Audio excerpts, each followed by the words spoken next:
Perfect. So what you see here, this is just their draft, a blank draft of the mid-year report with all of the different breakdowns. Remember, under the success indicators, we broke them down into levels: EC2, intermediate 3 through 5, middle school 6 through 8, high school learners 9 through 12 plus, on here with, again, the ABCs. At top is an on track. On track is where are we at with the percent of students for EC2 that met 2 of the 2 indicators. You'll go across the line, percent of students that met 4 of, it should be just 4 of 5 indicators, percent of students who met 4 or 5 indicators, and then 9th through 12th, 9th through 11th students that meet 3 out of the 3 indicators, and the 12th grade students that met 4 out of the 5. Why we did that, again, was no student is absolutely perfect on each of these, and a little bit of grace within there. But we know through the research that these ABCs are some of the best predictors of how students will be successful in their middle school. From their middle school success, how that will blend over into the high school, and their high school success, how that blends into college and beyond. So we're really proud of these success indicators. Dave, anything that you would highlight from a high level on this, on the blank, or will you want to wait till we get into the data portion? Just on this one, I need to make a footnote on the state test. What we're going to do is we're going to roll over the prior year data, because we're not going to have anything mid-year. So we're just going to say, if we have your test score, so if you're a 4th grader, we have your 3rd grade test score, we're just going to roll it up and say, what was that? And we're going to use that as the current year data, because we're not going to have any 3rd grade state test data because they were 2nd grade the prior year. We're just going to take that, whatever 3rd grade was as a grade, and we're going to roll that up. Because otherwise we miss an entire grade level and we could skew the ultimate data. So it's our proxy of what 3rd grade was. Our 4th and 5th grade will be their test scores from the prior year. So we're trying to create something mid-year that doesn't really exist. And that's our way of creating it, just to kind of give that litmus test of what does it look like on our path.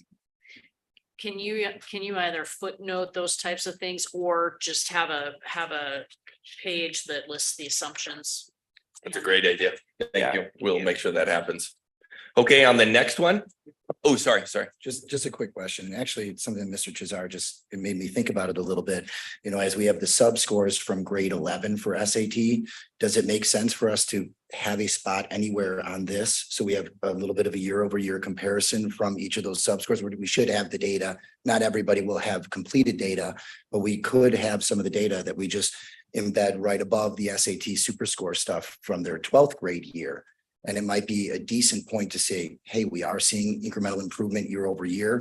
Again, it would be comparing slightly different data because we have a super score versus, I believe, which would be just sub scores. But I think it might be noteworthy. And I suppose this is more of a question out loud to the board and to the administration and you, Mr. Chizar, if you feel like this is a data point that we can capture and that would also maybe call out some improvement year over year for our district. And when you just talked about kind of rolling over some of the previous data, made me think about that a little bit. Can you help me understand what you mean by the sub score? So the scores that they would receive in 11th grade when taking the SAT for the first time, prior to super scoring it for the optimal score while they're exiting their high school experience. So that's one where there's not in aggregate going to be a lot of change between 11 and 12. Most of the students through 11th grade will have a handful of students that are continuing to take the SAT. Sometimes it's more like that between the summer, but between 11th and 12, we're not going to see a lot of change. We are keeping this as just the SAT score. And so we also don't see like the percentage of sophomores taking the SAT. It's really, they take it their junior year and they might take it 2, 3, 4 times in their junior year. But really in that year, it's like, that's the most of it. It's a little bit of tail here and a little bit of tail here. We're not going to see much because this one is just the SAT. That's because that's the one that's the score that's going to translate. Where we would be aggregating the sub scores in order to create this super score, correct?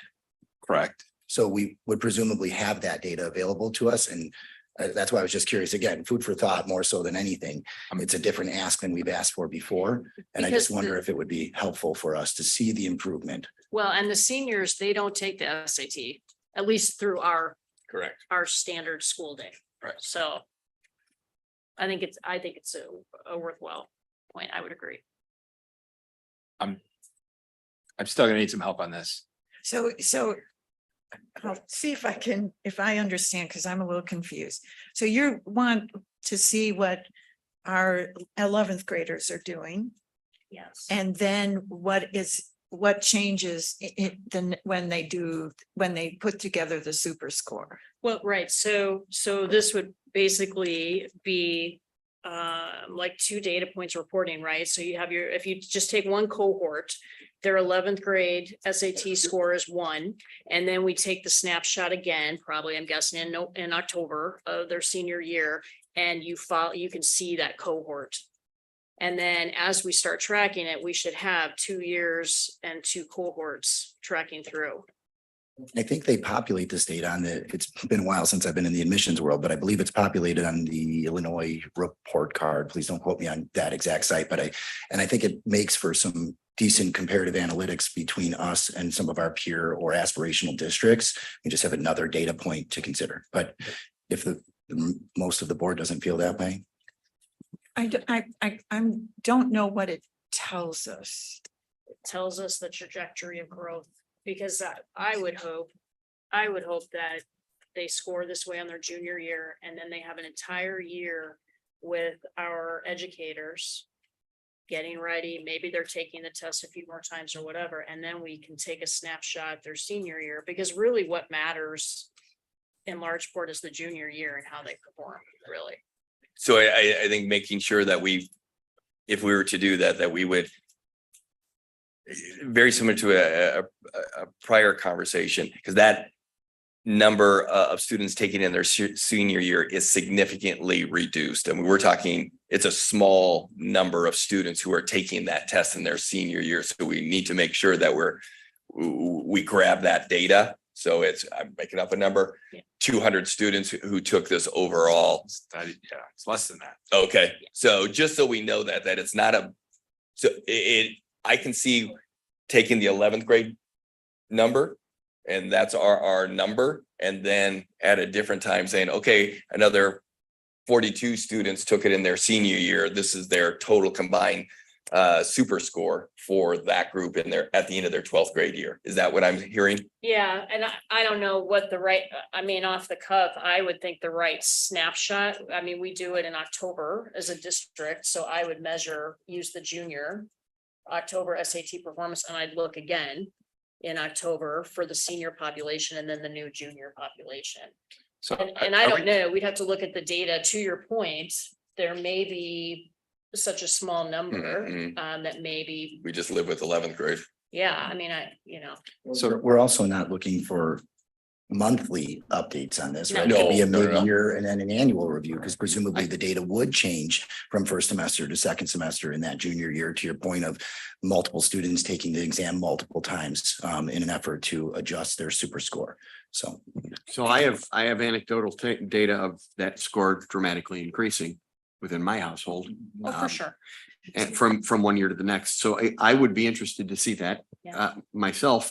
And since it is just a 1 year, one time, I don't think it doesn't seem like it's too onerous. And I heard Mrs. McCabe said it doesn't follow the cohort.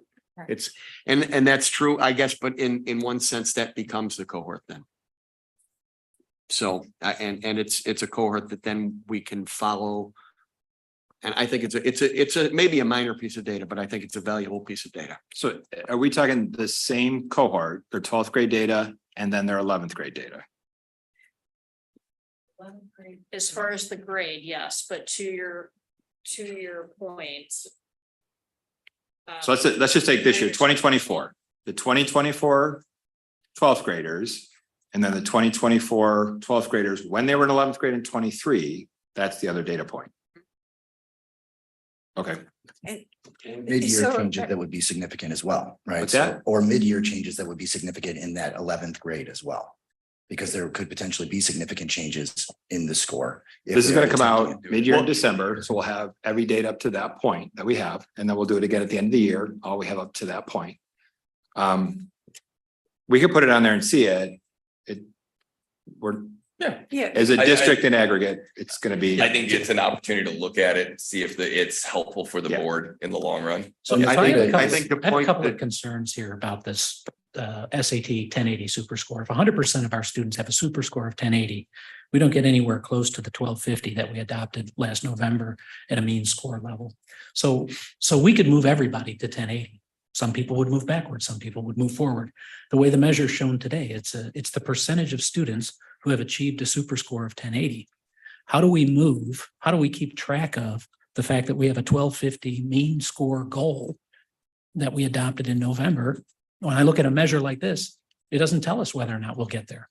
And so without the mean reflected or some kind of range associated with the mean, this measure is insufficient from my point of view. So we could have the discussion about the cohorts, but as I look at that measure as a snapshot, to me, it seems insufficient. I just want to, with the discussion with the data point of looking at juniors and seniors, when we have that on our dashboard, I want to make sure that as a board, we're not seeing, to your point, Mr. McNally, that when students take it again and again and again, they do tend to see an increase. And I don't want that to be a data point that we're looking at and saying all of our students are doing this. I just really want to make sure that we're keeping in mind that this is a much smaller group so that we're not seeing all this growth that really isn't in the same, they're not apples to apples to me. So I just want to make sure that we're seeing it in the two different slots, a different, there could be 42 or something using your number, but I just want to make sure we're really clear on that. To address that concern, that's why I said this becomes a new cohort of its own. That we're obviously not looking at all students are retaking. And so I made that point that this becomes a cohort of its own, and it may be a small data point, but I think a valuable one. I think it's a valuable one to encourage students to look and say improvement does occur. So I think to Mr. Lackner's point, this is really our way of looking at how we're doing to reaching our targets. And I have a belief you can't expect the junior class to hit 1250 when they didn't have all the other stuff they needed before they got to their junior year. But so I would go, why are we doing it? What's the purpose? What's the message that we are going to take? And I would just ask, is the super score, because I kind of recall when we were talking about this a while ago, we wanted to show that our kids were performing higher when we look at their super score than when they just take it in their 11th grade year. But it's not all kids. But then on the other hand, sorry, this may be a little disjointed. On the other hand, it does send a message to families. Maybe you want your kid to take it again. So I don't know what the real message is here. Are we trying to see whether or not we're on target, or what our kid or what the 11th graders do versus those kids who take it more than once? So I just want to be sure we know why we're doing what we're doing. So for my part, I really, the big thing for me is this is an encouragement to people to say, yes, there's improvement. Encourage people to perhaps, if they didn't get the score they wanted, to perhaps retake it. I think a good message that an educational institution can send out is perseverance is valuable. I don't object to the super score, but we still haven't discussed the other issue, which is the count of students who, even with their super score, achieve a 1080 could be 100% of all students across every cohort, and we'll get nowhere near 1250 in terms of a mean score for the district. Well, is this real data that we're looking at? It's no data. It's no data. It's Right. it's categorical data versus a mean. So it's just 1080 as a goal, the 1080 goal, and then counting every student who has achieved a 1080 doesn't measure whether or not our mean score as a district has moved closer to 1250 or not. And So what are so I just think the whole measure is. Can we just change it to the mean score? So one of the things that you did ask a while back, as this one has had the most amount of discussion on it. I think the board would agree. One of the things that you did ask and that we will provide is breaking down where are students scoring at? So we know where are the top quartile of students. Where are they at?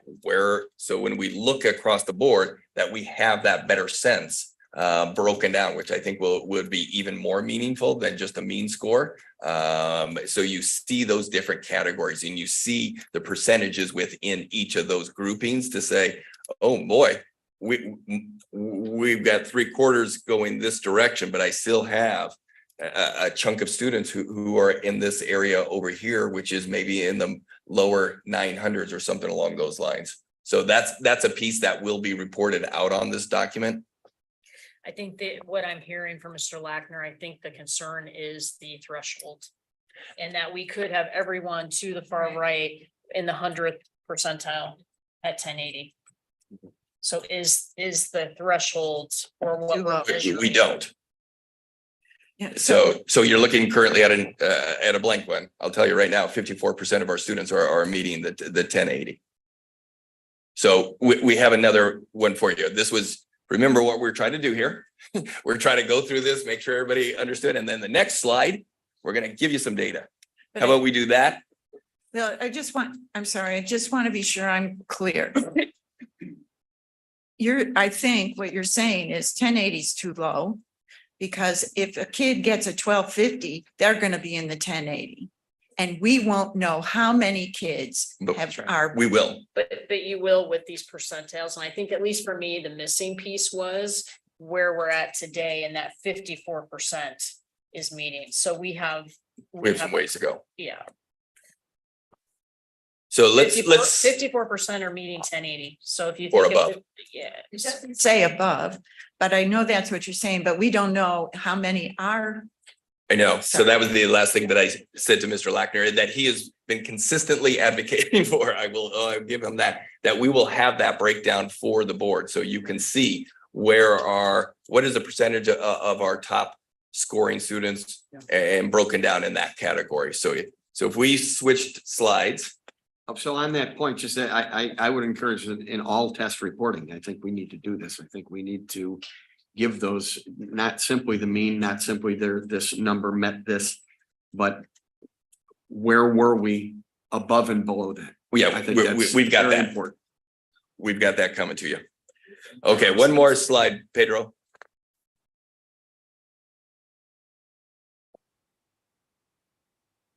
One more. Thank you, sir. Okay. So on here, you're going to notice not everything's filled out. Why is that? So let's take behavior for an example. We have changed our documentation for behavior in our system. We're organizing that, we're tightening that up. There were significant number of codes under behavior. There was no way that we could put our arms around it. So teams of educators across the district came together and really narrowed that scope. I shared that with the board and last week or the previous week's weekly update, just a much more condensed and focused on those pieces. So this would, going back to last year's data, it would be apples and oranges. It would not be good data to be comparing to. So we're cleaning that one up. And has that been implemented then now? Yes. The new system is implemented this year with the codes, the work. Dave, anything else that you would add on that topic?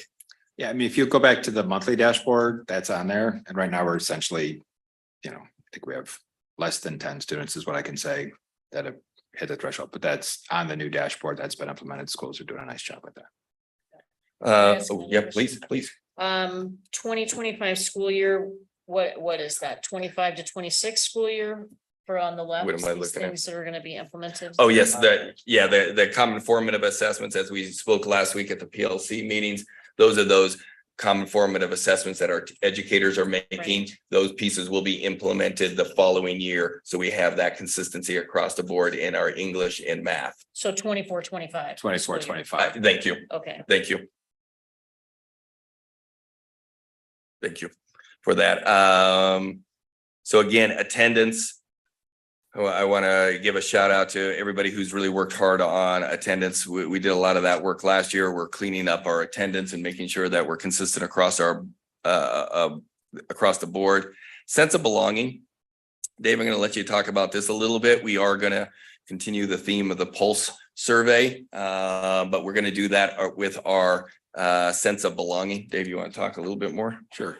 So we're going to give the entire what we've called the SEL survey, in fact, coming up here in a couple of weeks. One of those elements or one of those indexes or components of that was sense of belonging. It's 4 or 5 questions, depending on your level. 6 to 12 is 5 questions. 3-5 is 4 questions. The last school day, the last school Monday of every month, we're going to re-give that very quick, that 5 question, 10 question, as Dr. Gordon said, just a pulse. Let's get a sense of it. And we're going to watch that across the year. So we want to make sure that we're taking that, we're both showing students that we are using this, we are looking at it, but it needs to be more timely. And so that'll be, and if you go back to the original monthly dashboard, that'll be updated each month, what that is. And then we'll go across the year. Then the final indicator will be students that meet that index, which is a 3.5 or higher 8 of the 10 months. And they'll be considered in that group of meeting that indicator. Thank you, sir. Again, the B average is on there, state test, that will be once a year, that we'll put it in here definitely by the end of the year.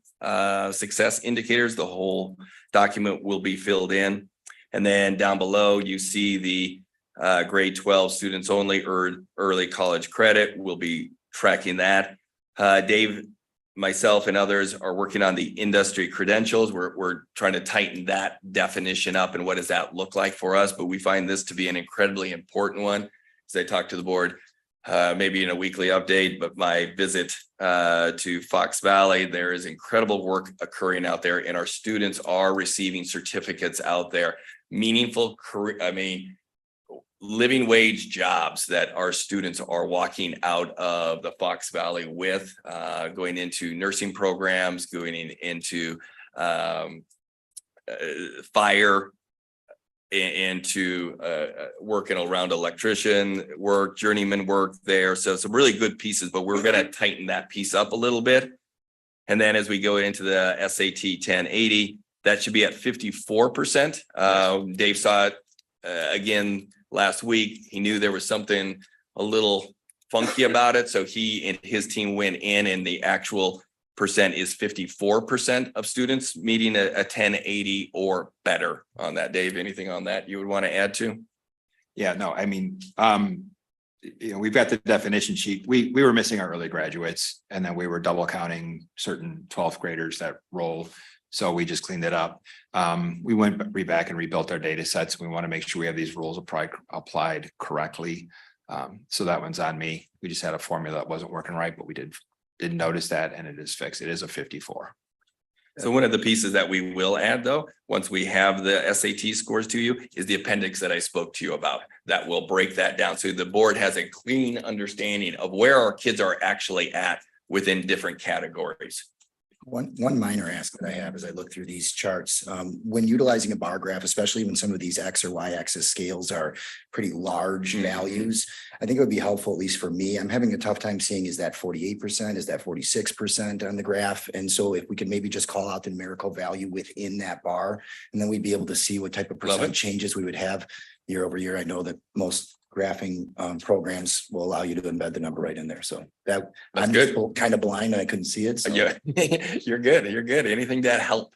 I have a couple of additional questions and I'm not done with the 1080 score yet, but I'll come back to that. I see the common formatives in the EC2 and 3.5. They're absent from middle school and replaced by the B average. We're moving to common formatives everywhere. So help me understand. Those will be included in there into the middle and high school as well. Okay. Okay, is that as over time as they get added? As they get added into there, we'll add those pieces in there because that's a critical aspect as Mrs. Keating spoke about last week. So we'll add those in. So on the second question is on the grade 12 students only. Yes. It says grades 12 students only. Do we mean when we say AP, the count of students who have a 3 on at least one AP test? It's the percent. Yeah. It's the percent of students who have that. And then I see at the bottom, at least one college credit. Is that a combination of both Yeah, so the AP, the dual credit and industry credential are individual. So a student might be in each one of those. It's just those individually. Then the bottom one is the unique count of students. So if you were in all three, you just count once in the bottom. It's just trying to show the different programs and where the enrollment is Yeah. or the success is. And then the final one. We can make that look different if that helps. But No, that it's, was the intent. I just wanted to make sure that it's clear what we're counting there. It's not the percentage of students that are enrolled in AP. It's the percentage of students who have a 3 or better Correct. on a test, at least one test.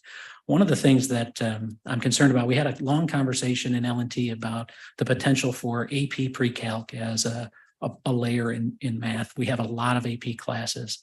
I suspect we also have lots of students who have many more. And one of the issues that I'm concerned about in the combination of these scores is that we're working rightly and focusing on the folks who have the opportunity to perform better. And so we're using at least one AP class as our measure. And we're going to look at a measure like this and say, well, aren't we grand if we move that to 75%? Well, maybe the count of students that we ought to be looking at is the number who have 5 AP credits, or the number who have at least 3 or 4 dual credit courses. And right now we're looking at 1. We have the same issue with a 1080 hurdle number. When we count the 1080 and we have only 54% who have 1080, that's a problem. However, there are a lot of kids who might be at 1100 who we would say, great, 1100. Well, maybe 1100 is not good enough and we're not focusing on those students with these measures. And so I'm really concerned that these are measures about one particular group of students getting someone over the hurdle into one AP class. What about the students who should be getting over a hurdle into 5 or 6 AP classes? We're not measuring that here. And I think that's a problem. Again, this piece is really the overall health of the organization. What we know through the research is when a student takes one AP course, their success rate in college and beyond goes through the roof. I hear what you're saying, but I think overall for D303, we want to increase these numbers so more students are successful in that college and career and beyond, and just leaning back into that research. Yeah, I appreciate the point, and I'm no dispute on the point. What I'm suggesting is that we have 2 measures that are focused on only those students who are getting over that first hurdle that you're talking about. When I see a number like 45% have 1, I wonder, what is the number that have 2? What is the number that have 3? And the reason I wonder that is each one of those students could have twice that number of credits. And we're just not focused there. And so I don't want to avoid helping the students who could have 4 or 5 credits because we're focused on those who have 0 credits. So the absent bar from 45 to 100 is what we're focused on with a chart like this. I hear you. And that's all. And we see it again in the 1080. And I think that's insufficient. So I appreciate your point, and I believe it to be insufficient. And with the 1081, I believe we have that answer for you, correct? Oh, I think we've answered that by documenting where those numbers are at. No, I don't think you're understanding my point. Mrs. McCabe was on it in that I believe that the threshold that we're talking about here may be too low, or the idea of a threshold may be inappropriate. I'd rather see the cut points and the distribution by major cut points, because when we focus on only that threshold, we have the opportunity to say, aren't we successful when we've achieved a percentage of students moving over that threshold? And what I'm suggesting is, as a measure on a scorecard for the success of the whole organization, I believe that to be insufficient. Okay, I just assumed that we had already made that decision as a board, that 1080, and I know you voiced your concern back then, but I thought we had made a decision that the 1080 was where we were at. But if the board wants to reopen that, I think we might be able to solve for it in terms of how this is presented. okay, So your 10, if you think about a distribution, your 1080, that could be your midpoint, and then you're showing how everybody else falls on the sides of that. Again, that's kind of what I've been saying. I'm not convinced that we actually agreed to 1080. I think it was on your recommendation, but we didn't talk about, because we have as our goals, our targets are much higher. I am This is the success indicators. These are the ones for the strategic plan. That's what I'm presenting here tonight. Mhm. The other pieces in SAR, those are different. So if I misunderstood when the board voted yes on the strategic plan, that's what the board was voting on that night. And I'm not arguing 1080. I think what I'm hearing I see what you're saying though. Mr. Lackner talk about, I would agree with. I think, and if you can show that the percentage of kids who got a 1200, percentage of kids who got a 1250, I don't even know how high. We can do a distribution. 1600, We can do whatever. a distribution. That's very simple. And you're It's clean. We're We're- already we're- with 1080 at 54%. I mean, you're very close. Yes, so we'll just do that piece to it. So that cleans it up and I think it answers Mr. Lackner's request of where we're at. So can I think. Well, what let's let's get one thing done first. Are we good there? With that distribution, with going Well, across so the that's board. what I was gonna say, is I think that distribution kind of achieves that goal.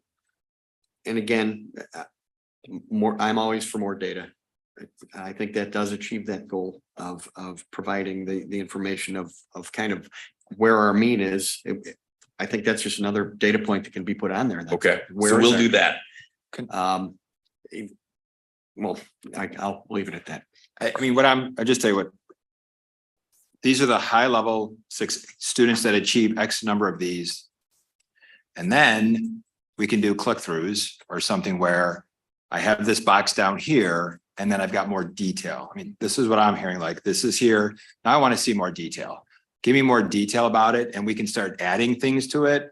I mean, we can just make this bigger. We can do other things, but like that to me, I think is what so that distribution is, here's this overall indicator, just a big measure. If you do this with these other things, you're looking successful. That's what the research showed us. But we can click through and say, what does that really look like? What is that distribution? What does that distribution of scores based on certain values look like? But that would be kind of a click through. If we put everything on here, It's no longer a dashboard. and then it's hard to say these are the indicators, then it's kind of which part of that, like the whole idea was like, there's this number of indicators. As Dr. Gordon said, if you get these indicators, that's a high level thing. Like you look like you're going to success. Now, that doesn't mean inside of that, there aren't students that are saying, I'm going for more, or there's different goals in there. But this was the broad one. And then I think we can provide that detail. Does that start to? I'll say I had the same question that Mr. Lackner had is when I looked at at least one college credit. You could be one, the other. You could have been somebody who attempted both. You could have been somebody who attempted, 3 classes in both and succeeded at one. And is that a success indicator? And I think you have to also remember the purpose. I'm going to keep going back to the why. This is a dashboard. I'm going to disagree with you, Mr. Lackner, on seeing how many kids are taking AP classes. I think it needs to be somewhere, but maybe not on this. And maybe we want to add, 2 AP courses. I think it'll get so detailed, it's no longer a dashboard. Now it's whatever it would be. So I like the idea. I can't read what other people are thinking. If you want more information, here's where you click to go find it, and you could dig a little deeper. I'm stuck, guys. I'm stuck because these are 12th grade students. For all intents and purposes, at the mid-year of 12th grade, we're pretty much finished. And so these are not interim dashboards except to monitor our progress. And when I look at these as categorical variables, I think the aspiration is too low. And so it's not an issue of complexity of the data or even of the display of the data. It is an issue of aspiration. And when I look at the count of one AP class, that's too low. When I look at the count of students who have 1080, I think it's the wrong measure. I understand that it's reflected in the strategic plan as an indicator, not for 12th grader results when we have a 1250 goal for 2025 that we've adopted as a board. So to me, it's an end measure. I know it shows up on a mid-year dashboard, but we're talking about mid-year of 12th grade. And so it's a bigger challenge than just, do we have the data reflected rightly? And Dr. Gordon, I appreciate that you put forward the template first, but we moved directly into the actuals before we exhausted the whole template. And it's in series of the early college credit plus this 1080 that I see the challenge and the persistence of lower expectations than I'd like to see. And so maybe it took seeing it on this one page together for me to have such a reaction to, are our aspirations high enough? And here, I feel like we could do more. So can maybe you talk a little bit, Dr. Gordon, about, because I'm seeing this as strategic plan.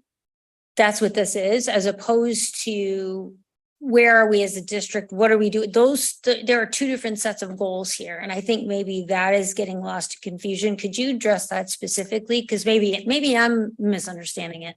No, I don't think you are. I think what I hear Mr. Lackner saying is he would much rather have the district goal and the SAR as the SAT goal. Would that be accurate? That it'd be the 1250? I think communicating a lesser goal is contrary to what the board adopted in the November meeting last year. And I think it sets us up for lower expectations. And I think it erodes the value of that 1250 goal. It's not a question of whether or not we display it as the 1250 mean, but I just look at that number and think, is it aspirational enough?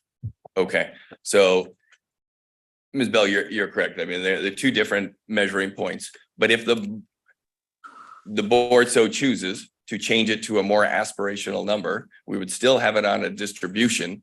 You would see where we're at compared to that. If that's what the board wants, we'd have to make some changes in the strategic plan. But that's all doable. There's nothing there that's not doable. But I would also say we have 54% of our students who are meeting a 1080 or beyond. I appreciate the distribution. We can put that piece in there. What I absolutely hear you saying is you would much rather have the higher aspirational goal there. At the end, that's what I hear. I would also like to see the high aspirational goal there as well. Okay. So does that mean we as a board need to go back and vote again on the strategic plan? I would say Because of the way we did that and Mr. McNally was there too. We talked about the data and looked into the data and this is what the data lends itself to. That doesn't mean that we as a district aren't reaching for higher, but that was these are what the success indicators are, just like we did with belonging and attendance and grade B versus GPA. Those are the things that we talked about when we had the strategic plan discussion. So I guess I'm confused. I think Go ahead, Mr. Lentz.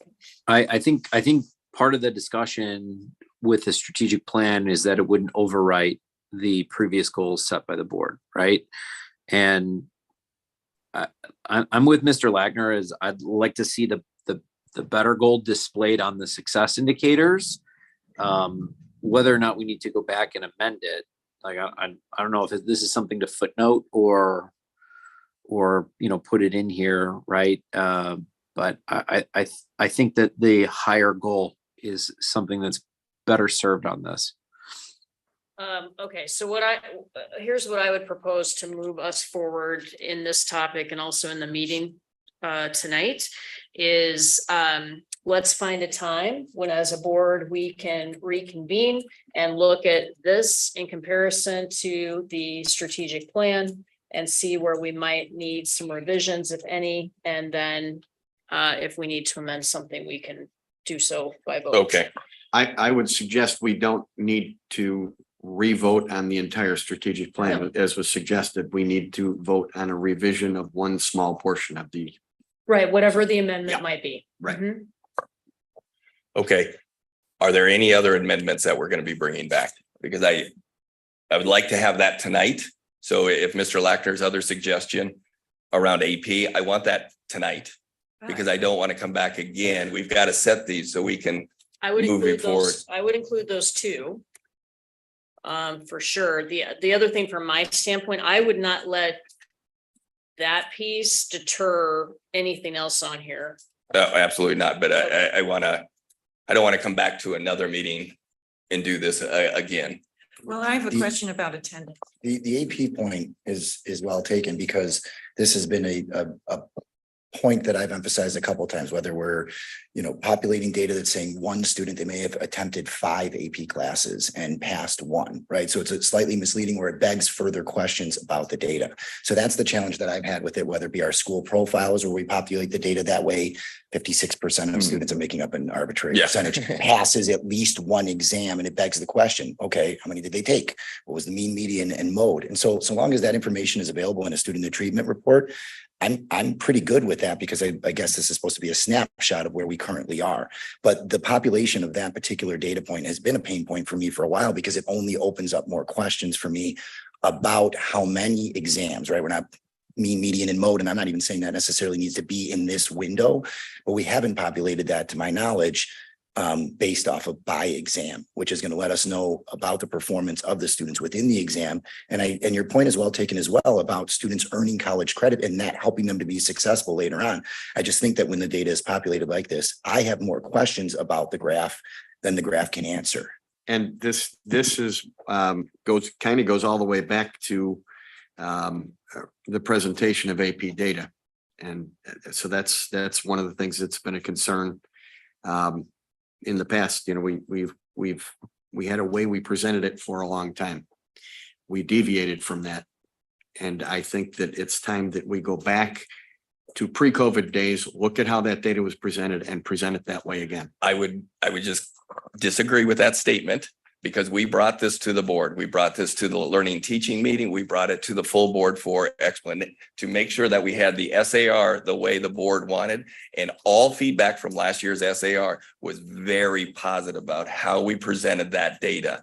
I don't want to let that statement be there because it was so, when I first got here, was one of the first meetings that I had where that data needed to be cleaned up. And I believe Dr. Igo, myself, learning teaching committee members have really done a good job of making sure that SAR report is exactly where the board wanted it to be. We actually met with board members to sit down and really work through that data. So that might have been from prior years. Well, and just to provide the context, are you referring to it as it's presented in the SAR report or historically? No, we used to do a specific AP data report. So I'm not, the SAR is, it's a whole different animal. So no, that was a vast improvement over what we had seen the previous year. No doubt. I'm saying that we need to go back and look at what we did in 2000, what was it, 1918? Yeah. And look at the way we presented AP data. That will answer some of the questions that Mr. Lackner has and Mr. Kuchert has, and certainly the ones that I've had. I want to let you know that at the next L&T meeting, Dr. Igo is bringing the SAR to you to look at again before it's populated. So to make sure that it is. So please come prepared to look at that to make sure it's reaching what you are expecting. Okay.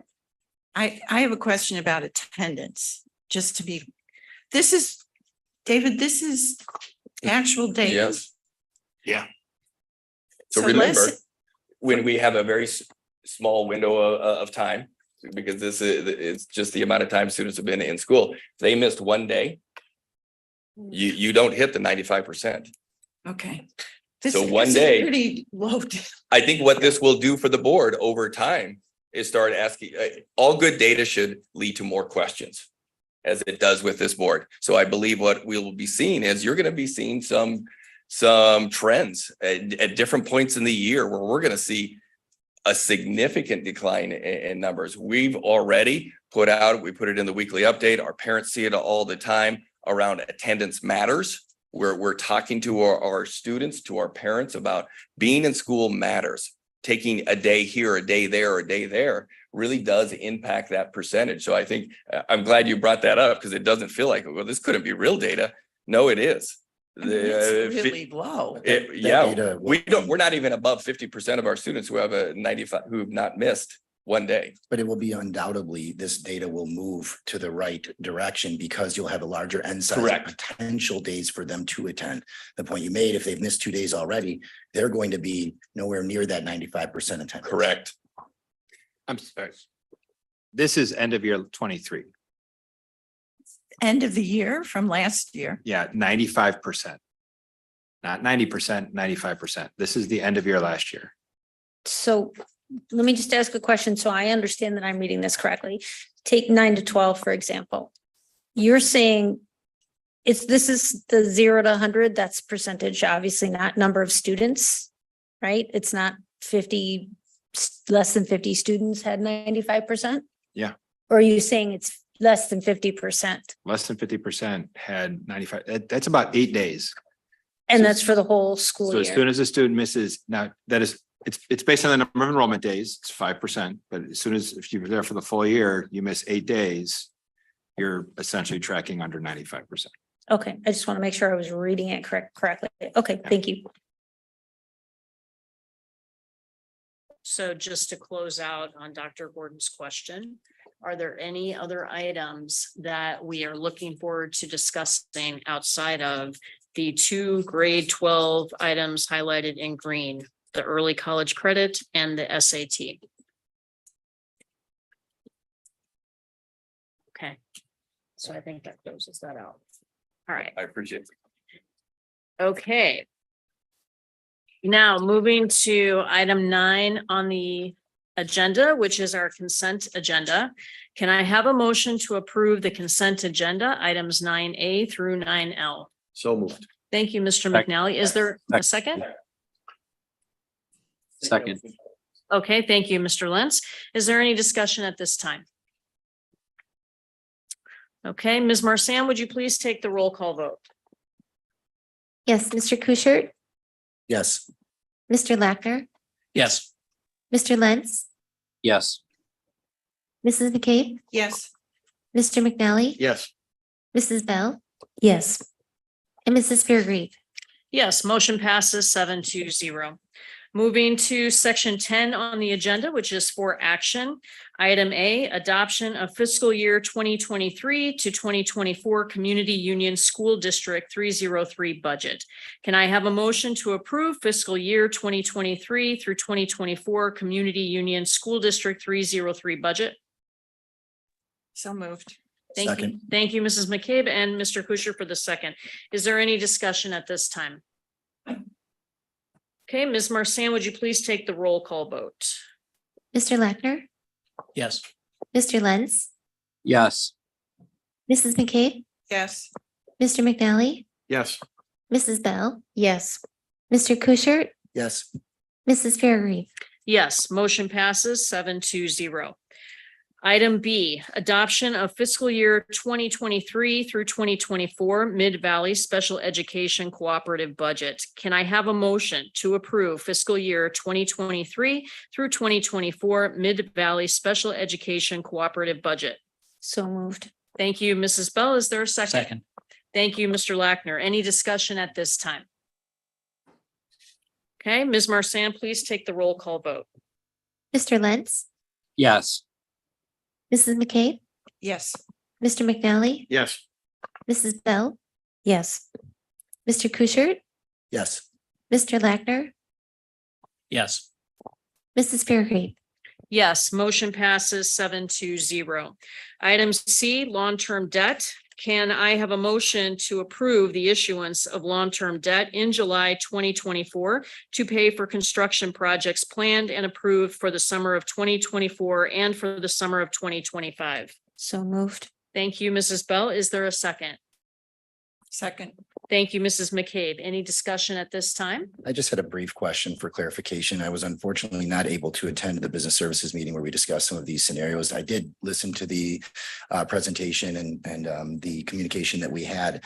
And I just wanted to ask Mr. Attaway for clarification on the terms of both of the bonds and what that looks like. I believe they're both 20-year terms, if I'm not mistaken. That is correct. Both scenarios have 20-year terms on the debt that's issued. I think we had spoken a little bit about what that rate would look like. And can you just, again, for my clarity and for perhaps other folks who may not know how that works, how do we get locked into an interest rate? When does that occur? Yeah, so the interest rate is in the scenarios that we provided is an estimate right now based on current market rates. Plus we added a little bit of a cushion in there just in case interest rates go up. The interest rates and don't actually get locked in until we issue the debt, which wouldn't come until I believe June in this schedule. That is typically going out to a competitive market because this is a large municipal bond issue. We would be looking at institutional investors. So essentially when we issue, they'll be competing with one another to drive the rates more and more competitively as we issue. Thank you for that. And that's the clarity that I was seeking. I have some familiarity with SBA loans and so forth, and you're kind of locked into that interest rate. And so I wasn't as familiar with how this might work or if negotiation can even occur, amongst the potential lenders. So I figured I was having those questions and I couldn't figure it out. So I thought maybe a couple folks might also have some similar questions. So thank you. Okay, can I have a motion to approve the issuance? Yeah. Oh, we already have Yeah, that. Thank you. sorry. Ms. Marsan, would you please take the roll call? Yes, Mrs. McCabe, Yes. Mr. McNally, Yes. Mrs. Bell, Yes. Mr. Kuschert, Yes. Mr. Lackner, Yes. Mr. Lentz, Yes. Mrs. Fairgrave. Abstain.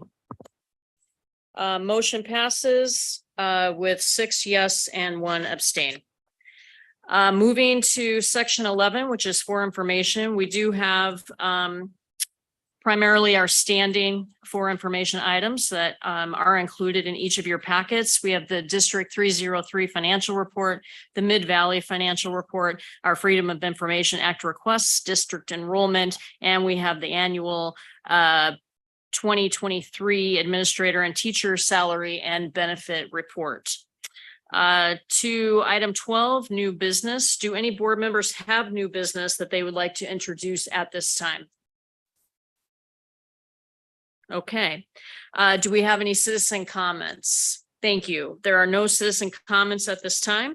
Can I have a motion to adjourn the September 11th, 2023 school board meeting? So moved. Thank you, Mr. McNally and Mr. Kuschert for the second. Ms. Marsan, would you please take the roll call vote?